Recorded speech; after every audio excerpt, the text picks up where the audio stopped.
जय हिंद साथियों, स्वागत है हमारे YouTube चैनल बिहार सर्वे इन्फॉर्मेशन में। तो आज हम आपको बताने वाले हैं कि अगर आपके पास खतियान है और खतियानदार का मृत्यु हो गया है तो उनका जो इस बार सर्वे होना है तो उसमें प्रपत्र 2 और 3(1) कैसे भरना है।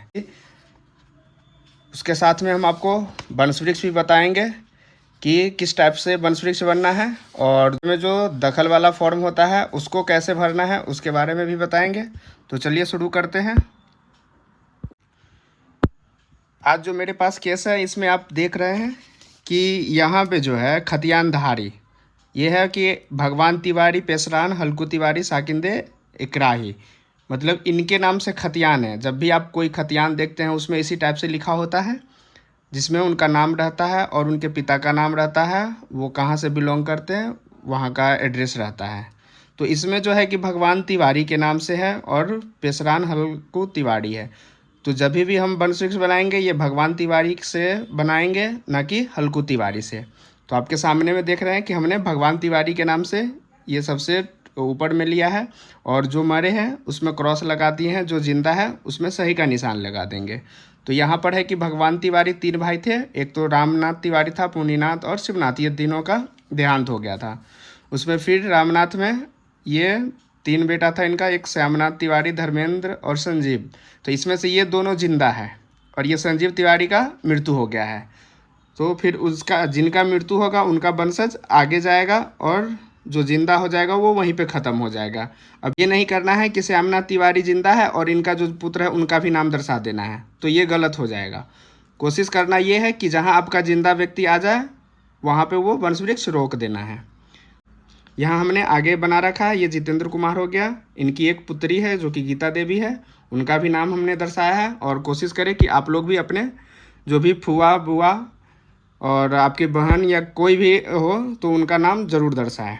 फिर अब दूसरे भाई का देखिए, मुनिनाथ तिवारी है, उनका भी 2 बेटा था, रंजीत कुमार और संजीत कुमार, ये दोनों जिंदा है, इनका वहीं पे ख़त्म हो जाएगा।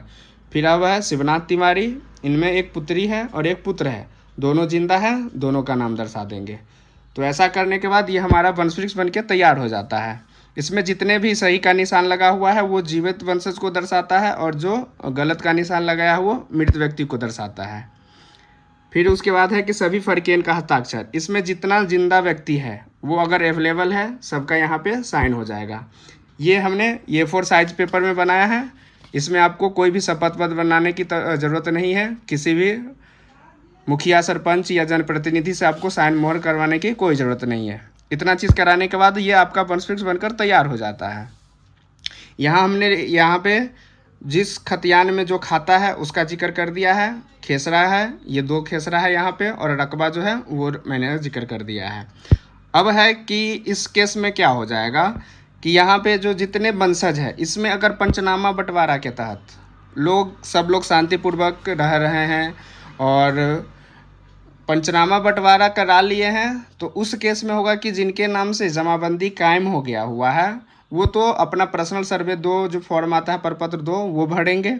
बट अगर इन लोगों में कोई पंचनामा बंटवारा अभी तक किए नहीं है तो उस केस में होगा कि सब लोग प्रपत्र 2 और प्रपत्र 3(1) और वंशवृक्ष और वंशावली का जो दखल के आधार पर होता है वो ये फॉर्म भरेंगे। तो आज जो हम आपको बताने वाले हैं, अगर मान के चलिए कि भगवान तिवारी के नाम से खतियान है जिनके नाम से 45 और 60 मतलब आपका 105 एकड़ ज़मीन है भगवान तिवारी के नाम से। तो इनका 3 पुत्र था, रामनाथ तिवारी और मुनिनाथ और शिवनाथ। तो इसमें है कि अगर रामनाथ तिवारी, मुनिनाथ तिवारी और शिवनाथ तिवारी ने तीनों आदमी ने पंचनामा बंटवारा करा लिया था, तो पंचनामा बंटवारा किए होंगे तो इनको एक हिस्सा मिला होगा, एक हिस्सा इनको मिला होगा और एक हिस्सा इनको मिला होगा। तो उस केस में ये रामनाथ तिवारी का अपना हो जाएगा, जिनके जो वंशज होंगे जितना इनको हिस्सा मिला हुआ था वो इनके वंशज के नाम से चढ़ जाएगा। फिर जो मुनिनाथ तिवारी का जिस खाता खेसरा में मिला होगा उनका अपना वंशज का हो जाएगा, ये जैसे रंजीत और इनके हैं। और जो शिवनाथ तिवारी है उनका जो होगा वो उनके वंशज के ज़मीन हो जाएगा। तो आज हम जो आपको बताने वाले हैं कि इन तीनों में पंचनामा बंटवारा हो गया था, बट ये लोग अपना में नहीं किए हैं, मतलब हमारे जो पूर्वज है, बहुत सारे हमारे व्यूअर ने पूछा है कि सर 1965 में या बहुत साल पहले हमारे पूर्वज ने पंचनामा बंटवारा करा लिया है और हमारे जो अभी प्रेजेंट में है उसमें हम लोग नहीं करवाए हैं, तो उस केस में क्या करेंगे।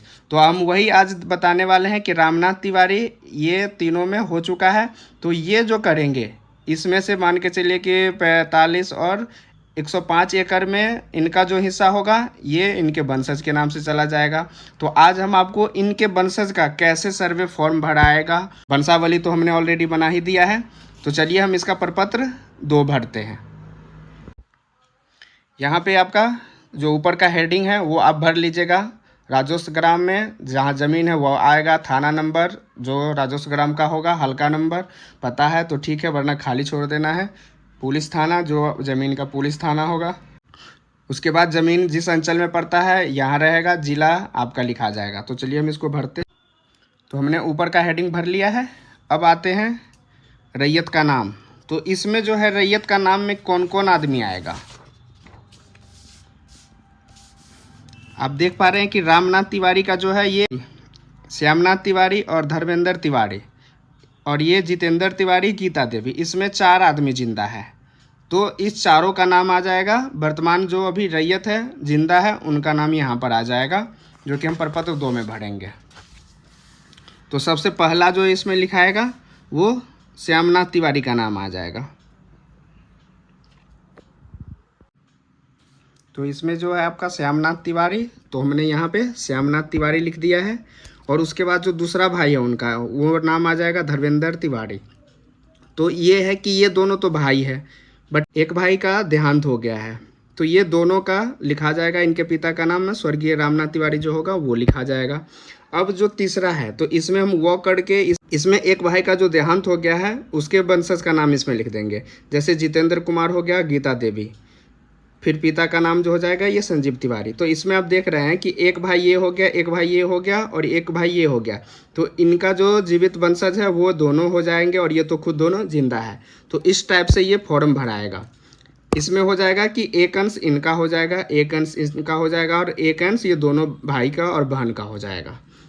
फिर उसके बाद है अब इसमें अस्थाई पता लिखना है। तो अस्थाई पता में आपके आधार कार्ड में जो होगा वो हम लिख देंगे। ग्राम, पोस्ट, थाना, जिला, पिन कोड और जो आपका जाति है वो यहाँ हम लिख देंगे।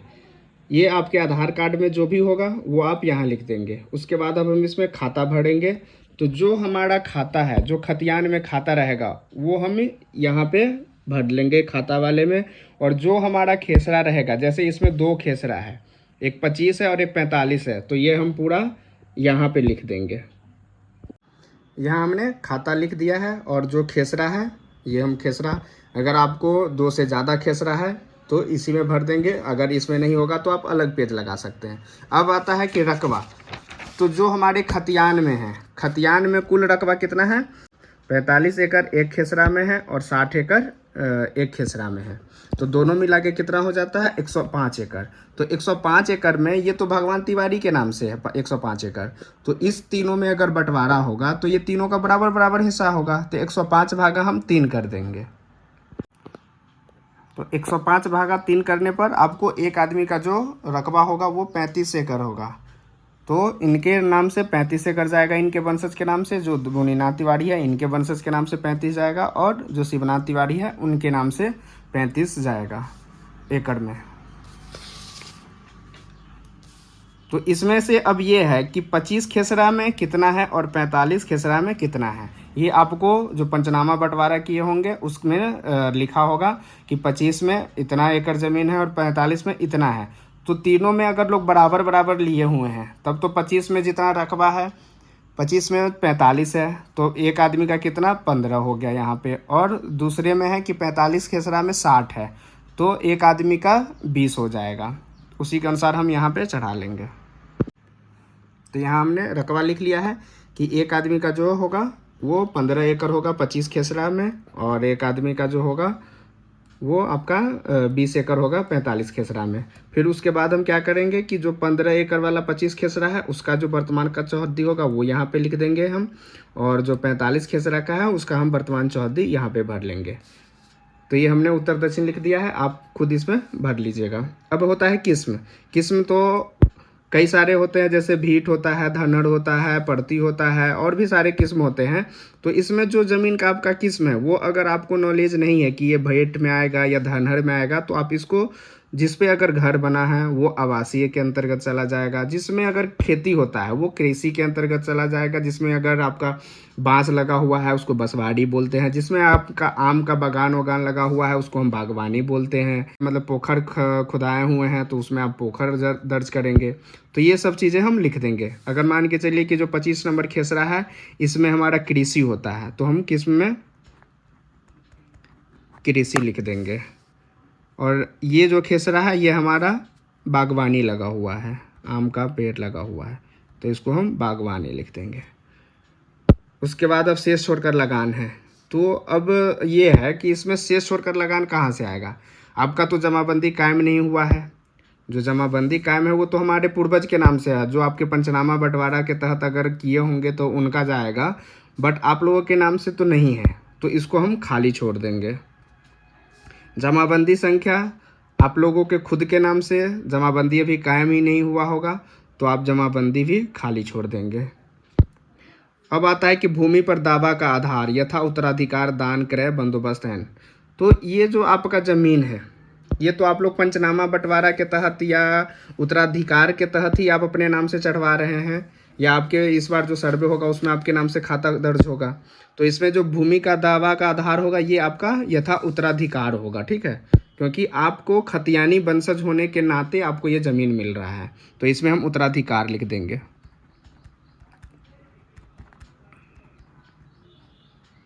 ये अभियुक्ति कॉलम आपका खाली रहेगा, इसमें कुछ नहीं जाएगा। अब आएगा यहाँ पे कि रैयत का हस्ताक्षर।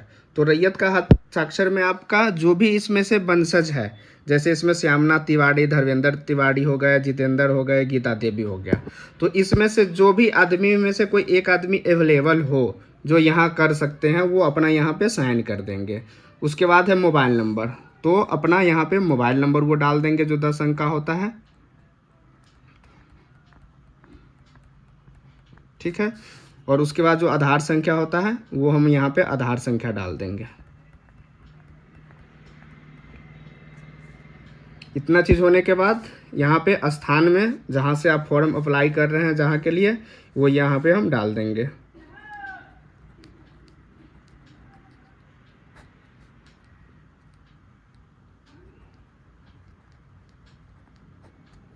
तिथि आपका जो आपका होगा वो तिथि डाल दीजिएगा। इतना चीज़ करने के बाद ये आपका प्रपत्र 2 जो है वो पूरे भर के तैयार है। ये आप देख रहे हैं कि इसमें हमने सब चीज़ जानकारी फिल कर दिया है। अब इसी के आधार पे हम प्रपत्र 3.1 जिसको हम वंशावली का फॉर्म बोलते हैं, जो कि 2 पार्ट होता है। एक फर्स्ट पार्ट ये हो गया जिसको वंशावली बोलते हैं, और एक सेकंड पार्ट हो गया जो ये दखल के आधार पे है, प्रत्येक उत्तराधिकारी का जो दखल है उसके आधार पे इसका हम फॉर्म भरेंगे। तो सबसे पहले हम फॉर्म नंबर 3.1 भरेंगे। तो इसमें जो सबसे ऊपर में है अंचल, आपका जो अंचल है वो लिखा जाएगा यहाँ पे, फिर उसके बाद जिला का जो नाम है वो लिखा जाएगा। यहाँ पे अंचल और जिला लिखने के बाद अब आता है यहाँ पे, इसमें देखिए 1 2 3 कॉलम बनाया गया है। आपको अगर इससे ज़्यादा कॉलम की आवश्यकता है तो आप किसी भी कैब पे जाके आप अलग से मॉडिफाई कर सकते हैं इसको। 1 2 3 जितना भी है बढ़ाना, अब बढ़ा के उसको प्रिंट आउट करके आप लिख लीजिएगा, क्योंकि ज़्यादातर केस में 1 2 3 ही भाई होते हैं, इसीलिए ये फॉर्मेट दिया गया है। वरना अगर आपके पास 10 भाई है या 10 वंशज है तो उसको आप अपने हिसाब से मॉडिफाई करके इसमें लिख सकते हैं। तो सबसे पहला जो इसमें है देखिए कि पहला में जो लिखा हुआ है श्री, तो ये हम श्री में टिक लगा देंगे। तो इसमें जो जिनके नाम है सबसे पहला में उनका नाम ही आ जाएगा। सबसे पहला में यहाँ पे श्यामनाथ तिवारी आ जाएगा।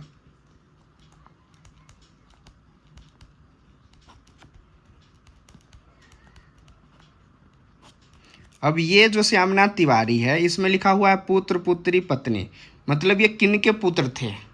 अगर ये पुत्री रहती तो इसमें पुत्री में टिक लगेगा कि ये किन के, इनके पिताजी का नाम इस साइड में आएगा। कुछ लोग इस केस में कर रहे हैं कि यहाँ पे पिताजी का नाम दर्शा रहे हैं और इधर पुत्र पुत्री का नाम दर्शा रहे हैं, जो कि गलत है। तो कोशिश करें कि आप सही जानकारी दें, और इधर जो होगा वो जीवित वंशज जो हो गए, चाहे पुत्र हो पुत्री हो, इधर आएगा, और इधर जो है उनके जो पिताजी होंगे उनका नाम यहाँ आ जाएगा। तो हमने जो ये श्यामनाथ तिवारी लिख दिया है, ये क्या है, ये पुत्र है किनके, ये पुत्र किनके हैं, ये स्वर्गीय रामनाथ तिवारी के हैं। तो इसमें लिख देंगे क्या हम, स्वर्गीय रामनाथ तिवारी।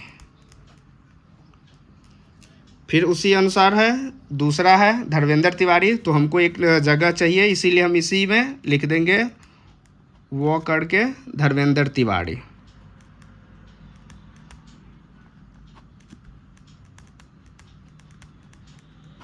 चूंकि ये दोनों भाई है तो इनका पिताजी सेम होगा, इसीलिए हमने क्या किया है कि वो डाल के ये दोनों का नाम एक में ही दर्शा दिए हैं।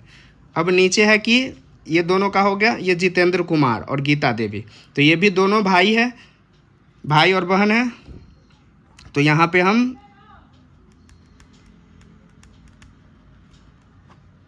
जितेंद्र कुमार, ये पुत्र किनके हैं, संजीव तिवारी।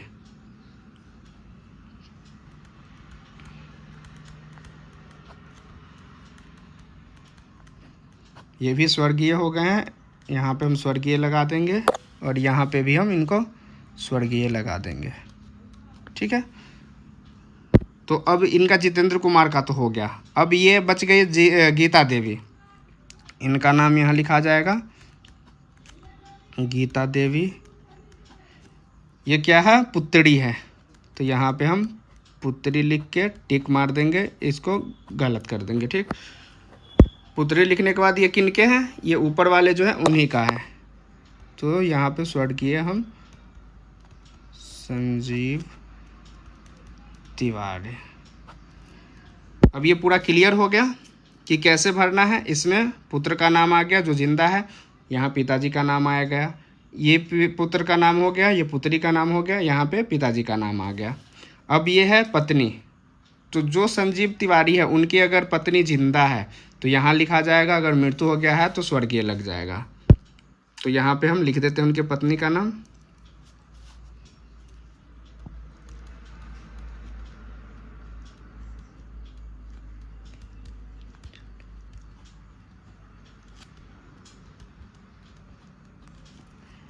ठीक है, इनके पत्नी का नाम लिखा गया। अब इनका जो निवासी है वो आपका एड्रेस जो होगा वो हो जाएगा ग्राम में आपका, जो आपका ये है निवासी जो जहाँ पे आप रह रहे हैं, और जो आपके आधार कार्ड में है वो ग्राम यहाँ लिखा जाएगा। फिर थाना जो आपका होगा, अंचल जो आपका होगा, जिला जो जाति आपने दर्शाया था, फिर है कि भूमि जिसका विवरण आवेदन के साथ संलग्न पत्र 2 में अंकित है स्वर्गीय। ये जो जमाबंदी आप लोगों जो पंचनामा बंटवारा किया था उसमें से तो किसी का जमाबंदी कायम होगा, जो आपके वंशज थे रामनाथ तिवारी, तो उनके नाम से अगर जमाबंदी कायम है तो उनका जो जमाबंदी में नाम होगा वो हम यहाँ पे लिख देंगे।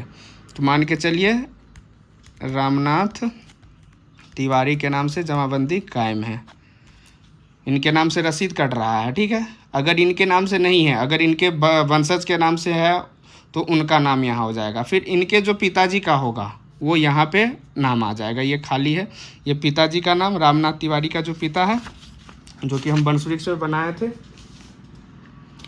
तो रामनाथ तिवारी का भगवान तिवारी पिताजी का नाम है। तो हम यहाँ भगवान तिवारी लिख देंगे। फिर इनका जो ग्राम था, रामनाथ तिवारी का जहाँ ग्राम है वो हम यहाँ लिख देंगे। फिर राजस्व ग्राम जो हमारा ज़मीन पड़ता है, जो कि हमने प्रपत्र 2 में भरा था, वो पूरा डिटेल अब यहाँ नीचे आ जाएगा। फिर जो अंचल आपका ज़मीन जिस अंचल में पड़ता है, जमाबंदी क्रमांक संख्या जो आपका जमाबंदी है वो हम यहाँ पे लिख देंगे।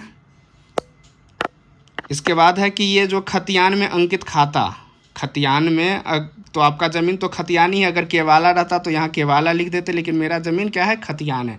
अंकित खाता संख्या जो आपका खाता है, तो जो आपने खाता भरा था प्रपत्र 2 में जो खतियान में आपका दर्ज था वो 70 था, तो हम यहाँ पे क्या लिख देंगे, खाता जो आपका है वो 70 लिख देंगे। उसके बाद है आपका खेसरा, जो आपका खेसरा है वो खेसरा यहाँ एंट्री कर देंगे। तो हमारा 2 खेसरा था, एक तो 25 खेसरा था और एक 45 खेसरा था, ठीक है, वो हम लिख दिए हैं। अब है रकबा, तो रकबा हमारा 25 में जो कितना ज़मीन था 15 एकड़, वो हम लिख देंगे। और उसके बाद जो दूसरा में था वो 20 एकड़ था, तो वो हमारा 20 एकड़ हो गया। कुल मिला के आपका कितना हो गया 35 एकड़ ज़मीन हो गया, ठीक है, वो हम यहाँ पे दर्शा दिए। अब है कि इसका बंटवारा के आधार पे आप जो कर रहे हैं वो उत्तराधिकार, पंचनामा बंटवारा तो आपके चाचा वो किए हुए थे, पापा किए हुए थे, जो कि उनका देहांत हो गया और आप लोगों ने किया नहीं है। आप लोग अगर किए रहते तो बंटवारा के आधार पे होता, लेकिन आपने बंटवारा नहीं किया है तो ये उत्तराधिकार के रूप में आपको मिल रहा है, तो ये हमारा उत्तराधिकार हो जाएगा। आपका रसीद में जो लगान होगा वो हम यहाँ पे लिख देंगे, जो आपके ये रामनाथ तिवारी के नाम से कटा होगा वो हम लिख देंगे लगान। उसके बाद लिखा हुआ है कि वंश वृक्ष, तो वंश वृक्ष ऑलरेडी हमने बना रखा है यहाँ पे, जो कि हमने आपको पहले ही बता दिया, दिखा दिया था, तो वो हम यहाँ पे वंश वृक्ष लगा देंगे साथ में। ये वंशावली और वंश वृक्ष मूल खतियान में जो जिनके नाम से था उनके से यहाँ पे खुद लिखा हुआ है मूल खतियान, या जिनके नाम से रजिस्टर 2 जमाबंदी कायम है उनके। तो हमारा जो मूल खतियान था वो भगवान तिवारी के नाम से, ये जो हमने भगवान तिवारी यहाँ लिखा था मूल खतियान इन्हीं के नाम से था, तो हमारा जो वंश वृक्ष बना हुआ है वो भगवान तिवारी के नाम से बना है और वो हमेशा बनेगा। जब भी कोई आदमी वंश वृक्ष बनाए तो जो खतियानधारी है उन्हीं के नाम से स्टार्ट करें। ये चीज़ करने के बाद अब जो है किसी एक आदमी का यहाँ पे साइन हो जाएगा, जैसे प्रपत्र 2 में आपने साइन किया है वो साइन करेंगे। अब ये हमारा प्रपत्र 3-1 बिल्कुल भरकर तैयार है। अब हम करते हैं कि जो दखल के आधार पे है सेकेंड वाला, यहाँ पर है वंशावली के आधार पे प्रत्येक उत्तराधिकारी का दखल निम्न प्रकार है। तो इसमें है कि जो आपके वंशज है उनका किस किस खाता खेसरा पे दखल है। जो बंटवारा होता है तो उसमें ज़रूरी नहीं है ना कि इसमें 2 खेसरा है तो दोनों खेसरा में किसी को मिला हो सकता है कि किसी एक आदमी को एक ही खेसरा में ज़्यादा ज़मीन दे दिया गया हो, या कि ऐसा केस होता है कि नहीं हमारा जितना ज़मीन है हम सब में लेंगे, तो सब लोग बराबर बराबर लेते हैं। लेकिन कुछ केस में होता है कि अगर ज़्यादा खेसरा होता है, ज़्यादा खाता होता है, तो लोग बंटवारा ऐसे कर लेते हैं कि इस खेसरा में एक वंशज को दे देते हैं, उस खेसरा में एक वंशज को देता है। तो ऐसे अगर हो तो आपका रैयत का नाम हो जाएगा, पिता का नाम हो जाएगा, अस्थाई पता जो आधार कार्ड में होगा, जिस खाता खेसरा में आपका दखल है पंचनामा बंटवारा के आधार पे जिस खाता खेसरा में आपको मिला है उसका यहाँ पे हम जिक्र करेंगे, ठीक है। जैसे है अब एग्जाम्पल, ये है 15 एकड़ है 25 में और 45 में, तो इसमें क्या है कि ये सब लोग जो है हर एक खेसरा में बराबर बराबर हिस्सा लिए हैं, तो इनका जो दखल भी होगा वो हर एक खेसरा में होगा। बट अगर कोई ऐसा करते जैसे 3 आदमी है, इसमें से कहता कि एक अकेला जो आदमी है वो 25 में ले लेगा और बाकी जो 45 है उसमें 2 आदमी ले लेगा, तो उस केस में क्या होगा कि जो अकेला लिया हुआ है जिस खेसरा में वो उसी खेसरा का जिक्र करेंगे। तो अब हम देखते हैं कि इसमें जो रैयत का नाम है, तो रैयत का नाम में तो ये जिंदा व्यक्ति जो आप लिखे हुए हैं रैयत का नाम में वो पूरा कॉपी कर लेंगे, वो इन्हीं का नाम आ जाएगा। पिता का नाम उनके सामने में लिखा जाएगा। अस्थाई पता जो आधार कार्ड में जो यहाँ पर हमने लिखा है। फिर खाता है, ये जो आपका खाता है, तो खाता हमने पहले ही बता दिया कि इस खाता खेसरा में क्या है कि सबका बराबर बराबर हिस्सा है, और हर एक खेसरा में अगर मान के चलिए अगर 25 में एक आदमी का रहता, और जैसे इसमें है कि 1 2 3 फरीक है, 3 फरीक में 2 फरीक इसी में ले लिया रहता और 1 फरीक को ये दे दिया होता, तब तो कोई नहीं है उसका, उसी के अनुसार से यहाँ दखल भी होता। बट इस केस में क्या है कि सबका सब में है, तो हम यहाँ पे खाता जिक्र कर देंगे। तो खाता जो इसका है वो 70 है, और जो खेसरा है वो क्या है 25 नंबर है, और यहाँ पे 45 नंबर है। फिर रकबा जो है आपका वो हम लिख देंगे यहाँ 15 एकड़, और एक का जो है वो 20 एकड़ है। फिर उसी के अनुसार हम चौहद्दी लिख देंगे, उत्तर दक्षिण पूरब पश्चिम। फिर यहाँ भी हम ऐसे ही करेंगे, उत्तर दक्षिण पूरब पश्चिम। जो आपका चौहद्दीदार होगा उसका नाम प्रेजेंट का लिख देंगे, यहाँ पे हम यहाँ भी लिख देंगे। ऐसे ही प्रकार से दूसरे खेसरा का भी लिख देंगे। अब है जमाबंदी संख्या, तो इसका जमाबंदी कायम हुआ नहीं है तो हम क्या करेंगे, इसको खाली छोड़ देंगे।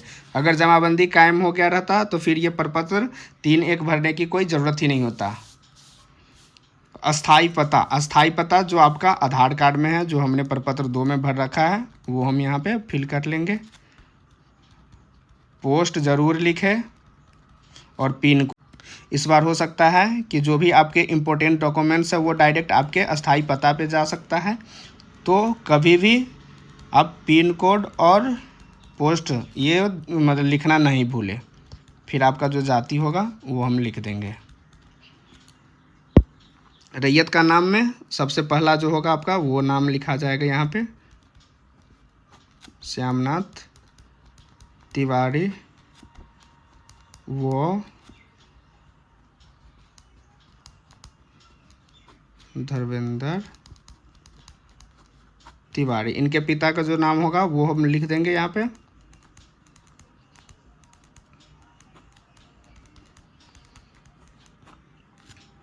फिर अब एक दूसरे वंशज का आ जाएगा,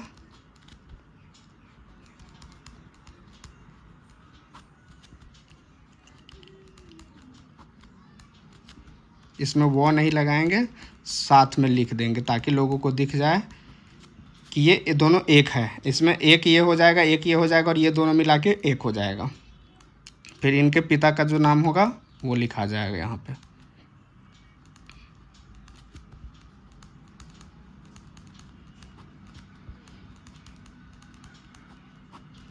इतना चीज़ लिखाने के बाद यहाँ पे फिर से साइन हो जाएगा और आधार कार्ड में जो आपका पूरा पता है वो यहाँ पे लिखा जाएगा, जो हमने ऊपर लिखा है, ग्राम पोस्ट थाना जिला और आपका पिन कोड। ये चीज़ लिखने के बाद आपका डॉक्यूमेंट्स बिल्कुल बनकर तैयार हो गया है। अब आपको ये प्रपत्र 3(1) का जो दूसरा है और प्रपत्र 2 जो हमारा 100 और जो हमने वंशावली बनाया था, ये चीज़ें आपका रेडी हो गया है। आप इसके साथ में जो हमने प्रपत्र 2 भरा है उसको लगाएंगे, वंशावली का फॉर्म भरा है वो लगेगा और उसके साथ में वंशफिक्स लगेगा और इसके साथ में जो आपका सपोर्टिंग डॉक्यूमेंट्स होगा, अगर आपके वंशज ने पंचनामा बंटवारा किया था उसका हम कॉपी लगा देंगे। अगर आपके पास खतियान है, आपके पास रसीद है और अपना आधार कार्ड, ये सब लगा के हम इसको ऑफलाइन ऑनलाइन कैसे भी हम इसको सर्वे में यूज कर सकते हैं। आपको हमारी ये वीडियो अच्छी लगे तो हमारे चैनल को लाइक एवं सब्सक्राइब करें। अगर आपके मन में कुछ भी डाउट हो या आपको कोई भी सवाल हो तो आप हमारे कमेंट बॉक्स में ज़रूर करें। वीडियो देखने के लिए धन्यवाद।